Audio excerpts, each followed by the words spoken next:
Hey, it's Dr. Rick. One of the easiest things you could do when it comes to increasing lung volume is actually to stretch out the muscles that hold the ribs together. Work on the diaphragm, work on the abdominal core, work on shoulders and back. Most of us, I had a patient that came in today that was actually sitting like this, and she was trying to recover from a rib injury. I told her that if we keep in this position, that rib will probably take forever to heal up because the muscle is not being provided with flexibility. Movement. With movement comes blood flow. With blood flow comes healing. So I told her that she should probably sit up every once in a while, work on flexibility and stretching. This was a little bit foreign to her since she's always had posture that was bad. The objective with any kind of healing process is to make sure the body has what it needs to heal up 100%. When somebody's sitting like this and not taking some deep breaths in, you can effectively decrease lung capacity by half. And there's no question you'll be able to get through life with just half a lung, but you also increase the time for healing to almost double its usual time.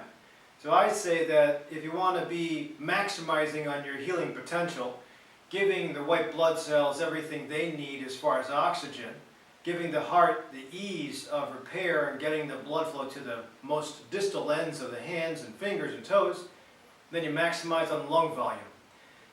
Swimming and my swimmers swimming is excellent activity for increasing lung space. Martial arts also a very good activity for increasing lung space and diaphragmatic strength especially. The martial artists that have to use what's called ki and hit, even the boxers that have to hit, they know that right before impact, they'll have to tighten up the core to make everything transfer into the force of the fist and or the kick.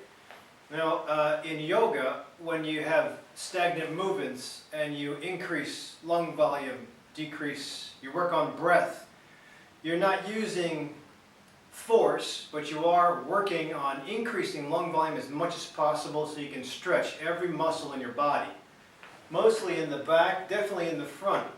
We sit too long doing this all day long, and it tends to make us very stagnant. A body that doesn't move is an unhealthy body. So what I wanted to show for you is a couple of easy things to increase volume. Again, knowing the average person, whether you have heart disease, whether you have COPD or asthma, or whether you're just taking a little more time to heal up and have maybe fibromyalgia trigger points. It wouldn't hurt to see a physical therapist, but if you haven't been to that point yet, these are some easy things that you can do at home. Always ask your doctor first. So this is a ball that you can find in Walmart, Target. You inflate it to its maximum potential and it'll act as your guide for stretching. Typically, to develop core strength, you have to have some strong abdominals and some strong lumbar area. I'm not going to talk about that today. I'm just using this to explain how to get a stretch, especially when it comes to back. So one of the things we do in yoga is we work on hyperextensions. When you work on hyperextensions using a balance ball, you can try to get to a point where you're lying back and stretching the abdomen. You let your head rest back, and you try to get to the point where you're comfortable. And then when you're comfortable and your hands are free, try to lean back a little bit so you get a bit of a stretch. Take some deep breaths in so you increase lung volume this way, while also stretching your back. Eventually you get used to the front core being full and stretched out, your rectus abdominis, and you can work on the intercostals of your ribs, also getting the same feel. If you want to do it with resistance, then you take a weight, doesn't matter, any weight. Usually it's 2.5, 5 pounds if you're not ready for it. There's a movement called French curls in bodybuilding that I used to do when I was a kid, when I was bodybuilding, and it worked great for exercising the triceps. But it also worked to increase the flexibility and the stretching to the rectus and the abdomen. So you hold this as a counterweight to give you a little bit of stretch.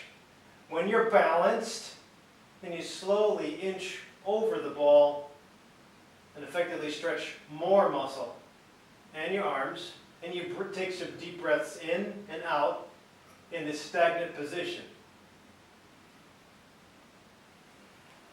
It's going to feel uncomfortable to take breaths in and out, but if you hold the position, just like yoga, if you hold the position and you work on breath, that anxious feeling that happens when you can't really take a deep breath in this new weird position, that anxious feeling goes away, and then you start to take advantage of the lung space that you're freed up. There's no question, when you're in an upside down position, your certain lung areas or certain lung segments will not be able to perfuse or expand as much, and that's going to give you a feeling that you can't breathe. But other lung areas or segments will be able to expand, and they haven't expanded ever before. So it's going to be feeling a little bit weird, but if you're just comfortable, you use a light enough resistance, you'll be able to get the same thing, and you'll be able to actually go further or deeper into your stretch. Sometimes if you have somebody sit on your legs or your feet, you can go back even further. Now you don't have to buy one of these things. You can actually use a chair and do the same thing. This is a roller chair, so you have to be careful. But if you're comfortable, you lean back, and again you try to stretch as much as possible. Taking some deep breaths in and out. Trying to project the weight even farther. The only problem with a chair is getting up. But you can do the same position stretches. Whether you do it on your back and stretch your abdomen out, or on your side and stretch to the side. I'll see if I can get this in camera. Deep breathing so you can stretch the obliques, latissimus dorsi, and you're not necessarily collapsing the other side. And you hold two hands or one hand, you hold until you're comfortable and you can feel the stretch. And you've learned to take the deep breath in on the high side. Those are the two positions. Obviously one on each side to stretch out. In yoga we always balance out, so I'd have to do the other side too. Whether you use a weight or not, it doesn't matter, just as long as you get used to the stretching in the position. And most important, you hold the position, you take some deep breaths in for about 3 to 5 cycles, and you slowly get back out of it. Remember, using a chair is a little difficult, and you have to have balance because it'll roll away. The balance ball, you have to get used to that because you might roll forward or roll behind. If you do have a comfortable chair, or say an ottoman, that might be something you can substitute. Or you just got to physical therapy and you ask them to show you how to stretch the abdomen, the chest, the obliques, latissimus dorsi. Combine it with breath technique so you can get the best out of it. And before you know it, you'll actually have more lung volume. You'll be able to take deeper breaths. You'll be able to take advantage of less medicines to unload the heart.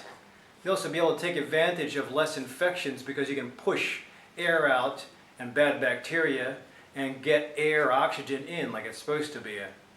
In yoga, there's no questions that we do breath exercise called pranayama to be healthy.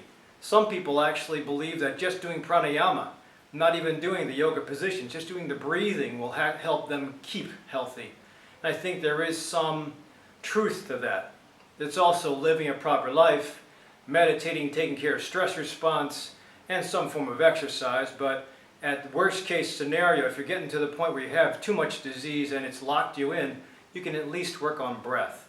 If you throw these few exercises, stretching to the front and stretching to each side, then you've only improved your outcome. And hopefully if you continue to improve it, you'll be able to get a pulmonary function test that shows you better than average. And I'll put my copy of my pulmonary function test and how my average is compared to the average American, and you'll see where I stand, and I attribute that to martial arts and yoga. Alright, this is it's called a spirometry, also known as pulmonary function tests. You can see these are the numbers, or the tests that we do. You can look up what exactly they mean. And this over here is the predictive value. This says I'm above average. So I attribute that to the breathing that I practice with yoga, following an anti-inflammatory diet, keeping a good body weight, and supplementing when I have to. So, again, no matter what the disease process, if you have a better than average lung function, then any disease process can be improved. You can ask your doctor or come to me and I can order a PFT in case there's issues with your heart or with your breathing, and then we can see how we can improve upon it. So hopefully this helps.